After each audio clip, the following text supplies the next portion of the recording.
Je t'ai établi pour traiter alliance avec mon peuple. Voici mon serviteur que je soutiens. Voici mon messager que je soutiens. Voici mon élu en qui mon âme prend plaisir. Voici mon messager. À confiance car tu es mon Dieu. Celui qui croit en toi n'est jamais confus. Celui qui croit en toi n'est jamais déçu. Celui qui croit en toi n'est jamais perdu. Il trouve dans son cœur le chemin tout tracé. Il trouve dans son cœur le chemin tout tracé. Salut à tous, salut. Je suis très heureuse de vous retrouver sur ma chaîne YouTube. Alors nous allons reprendre les shows là où nous avons laissé il y a environ 1 mois et demi. Nous sommes dans la série Rencontre de la repentance au mariage. Nous avons fait la première série, Tu leur dois une repentance, la deuxième série, Délivrance, la troisième série, Rencontre. Nous sommes dans la série Rencontre. Après, il y aura la série Révélation et la série Mariage.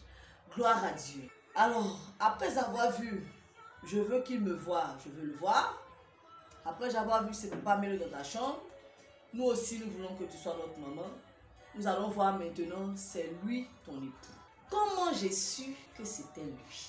Alors, la première chose qui me vient de rappeler, c'est que j'avais déjà un élément très important. J'avais déjà le profil psychologique de l'époux que Dieu m'avait réservé. En 2019, ma mère a fait un songe et j'en avais parlé dans les vidéos précédentes. 3 veufs me sollicitaient. Il y a un qui disait, ah vraiment je veux de toi, je veux être avec toi. Il me faisait la cour et j'étais indifférente, j'étais très indifférente. Et il me disait, mais si tu ne veux pas de moi, accepte l'autre, accepte un d'entre nous.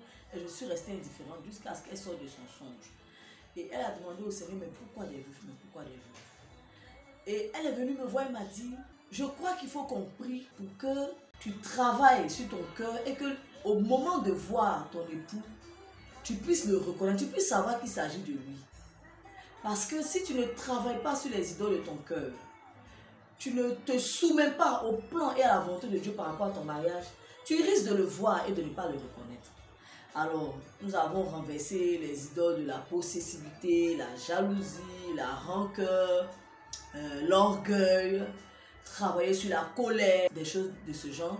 J'ai dit à Dieu que je me soumets à son plan, à sa volonté pour la question du mariage. J'avais un genre d'homme que je voulais, j'avais des principes, j'avais un idéal en mariage, j'avais une manière de concevoir le mariage. Je les ai tous abandonnés au pied de la croix de Dieu.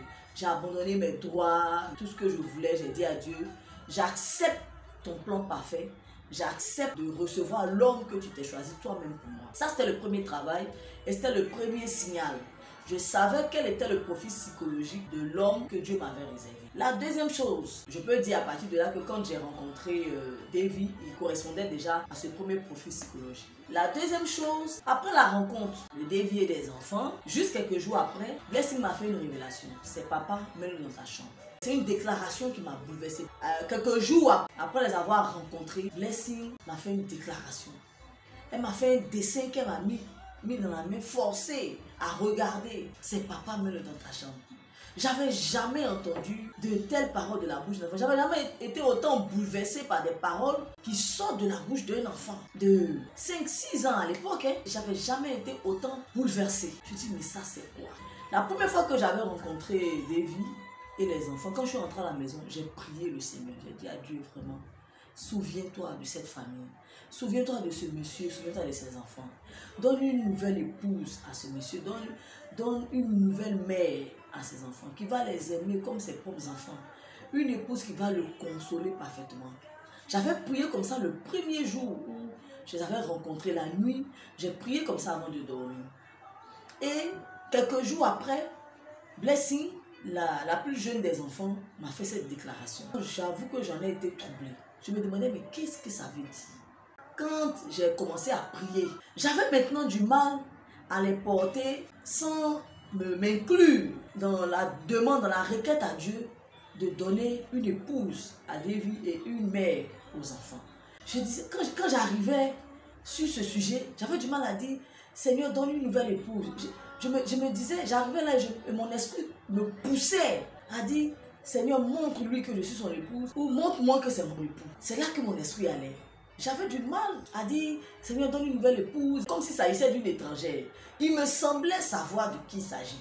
Mais j'étais dans des hésitations et je travaillais comme ça dans mon esprit avec Dieu. Mais je sentais une évolution dans la façon de prier. Et puis, le troisième signe, alors le premier, le songe du moment, en 2019 déjà. Et là, en 2020, quand je le rencontre et que je rencontre les enfants. Deuxième signe, ce que Blessing me dit, c'est pas mettre dans ta chambre. Troisième signe, la prière, le mouvement de l'esprit en moi qui me pousse à dire, Seigneur, est-ce que...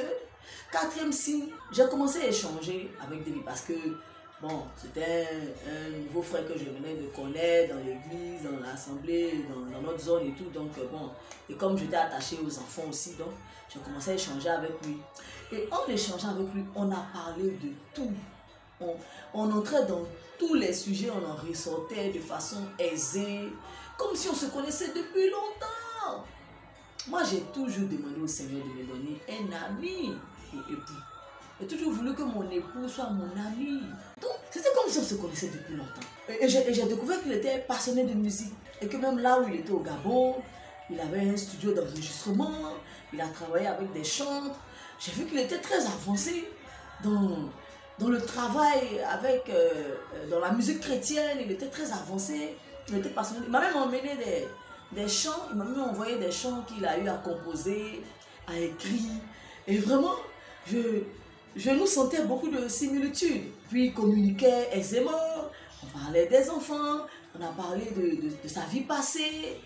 Et après ça, une flamme est née dans mon cœur. J'ai commencé à me sentir amoureuse. Je suis allée voir mon pasteur. J'ai dit à mon pasteur, le monsieur qu'on vient de voir là, c'est lui.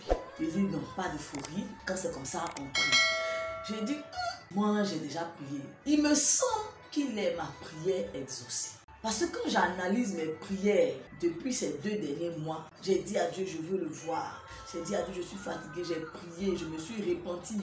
J'ai posé des actes forts pour le Seigneur. Je crois que Dieu a exaucé ma prière. Donc, on va dire le 4e signe, c'est l'amour qui est né dans mon cœur.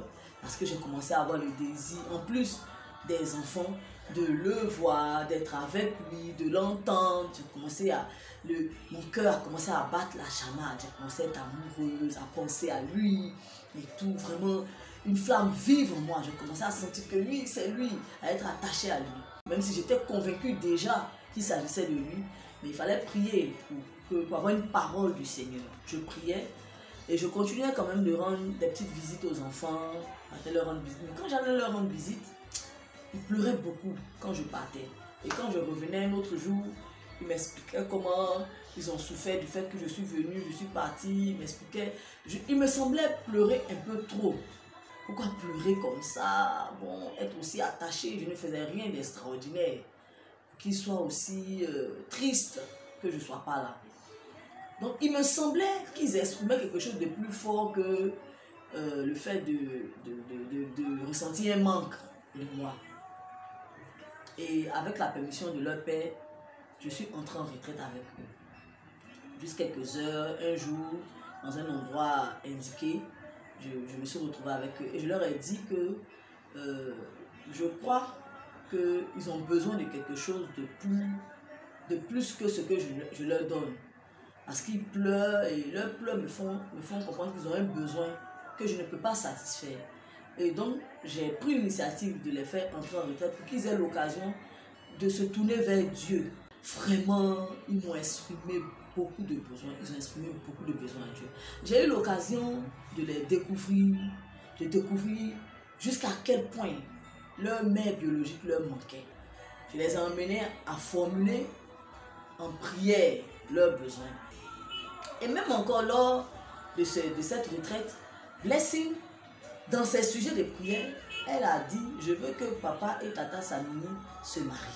Bon, moi qui étais la coordonnatrice de la retraite, j'étais secouée, mais bon, je devais faire comme s'il ne s'agissait pas de moi. Et puis, pousser les enfants à se tourner vers Dieu, parce que c'est le rôle que je m'étais donné. Donc j'étais là, et puis chacun exprimait ses besoins, et puis bon. Blessing aussi entreprenante qu'elle a toujours été, je veux que papa se marie, tata Samini, donc elle donne le sujet, et puis on le lève devant Dieu. Le Seigneur a fait un grand travail dans leur cœur. Et quand on a fini la retraite, j'ai reçu une parole. Celui qui trouve une femme a trouvé le bonheur, c'est une grâce qu'il obtient de l'Éternel. Et le Seigneur qui me dit, tout ce que tu veux que je fasse pour eux, tout ce que tu veux voir en eux se trouve en toi. Parce que j'ai toujours voulu, dès le premier jour où j'ai vu dévier les enfants, j'ai toujours voulu qu'ils soient bien dans leur cœur et dans leur tête. J'ai eu la révélation de qui j'étais pour Davy, pour les enfants, de qui j'étais pour Dieu dans ce mariage. J'ai gardé cela dans le secret de mon cœur. Je l'ai noté où il fallait le noter. Et puis, en continuant de prier, j'ai dit à Dieu, tu m'as révélé qui je suis pour lui. Tu m'as révélé qui je suis pour toi, qui je suis pour lui. Maintenant, révèle-moi qui il est pour toi et qui il est pour moi. Et le Seigneur m'a donné Genèse, dans Genèse, car je le connais et je l'ai choisi, pour qu'il ordonne à ses fils et à ses descendants de marcher dans la justice et dans la droiture, afin qu'ainsi j'accomplisse envers Abraham toutes les promesses que je lui ai faites. Voici ainsi paraphrasé le passage qui m'a été donné, qui révèle qui mon époux est pour Dieu et pour moi. Et à Dieu de me dire, c'est ton chef et ton époux. Tu dois l'aimer et le servir. Tu dois être juste, vrai et droite devant lui. Si tu es vrai, si tu es juste, si tu ne fais rien par devers lui, il va t'aimer. Si tu es fausse, il ne va pas t'aimer. Parce que je lui ai donné la mission de te garder dans la justice et dans la droiture. De veiller à ce que tu sois juste et droite. Maintenant, on peut être personnellement convaincu. Je sais que c'est lui, je sais que c'est elle. Maintenant, c'est ce que tu vas trouver en face comme réaction qui va te faire savoir que ta conviction est une conviction qui vient réellement de Dieu. Il faut maintenant attendre de voir comment Davy allait réagir, de voir comment au niveau de l'église cette union serait vue, comment au niveau de nos parents cette union serait vue, comment au niveau de la société cette union serait vue. Tout cela montre la volonté parfaite de Dieu pour un mariage. Donc nous allons voir dans les vidéos prochaines comment Dieu a confirmé sa volonté de nous voir être ensemble à travers Davy lui-même, ce qui lui a été révélé par Dieu, à travers le travail qui a été fait au niveau de l'église, à travers nos familles, comment nos familles ont accueilli la nouvelle, à travers la société. Voilà. Je suis infiniment reconnaissante à Dieu qui a eu pitié de moi. Qui a eu pitié de moi. J'ai beaucoup tourné ma bosse, j'ai tourné en rond. Et Dieu, dans sa grâce, je ne le méritais même pas, a voulu que je me retrouve, a voulu que j'ai l'homme que lui-même il s'est choisi pour moi, que dans sa grâce même je puisse le voir et le reconnaître et l'accepter comme celui que Dieu m'a donné en réponse à mes prières, comme celui que Dieu envoie pour que j'accomplisse le but pour lequel j'ai été créé. Et il a permis que j'entre dans ce mariage et que je sois en train de faire ce que lui, Dieu, il attend de moi. C'est la grâce de Dieu qui permet cela. Je veux dire merci infiniment au Seigneur. Et je prie que Dieu fasse la même chose pour toute femme qui m'écoute, pour toute personne, pour tout homme même qui m'écoute, qui se consacre à Dieu, qui jeûne, qui prie, qui recherche le Seigneur de tout son cœur et qui a besoin d'une stabilité réelle pour s'établir dans le plan et dans le but de Dieu pour sa vie, de rencontrer la personne parfaite, le conjoint parfait. Que l'honneur et la gloire soient rendus à Dieu. À la prochaine.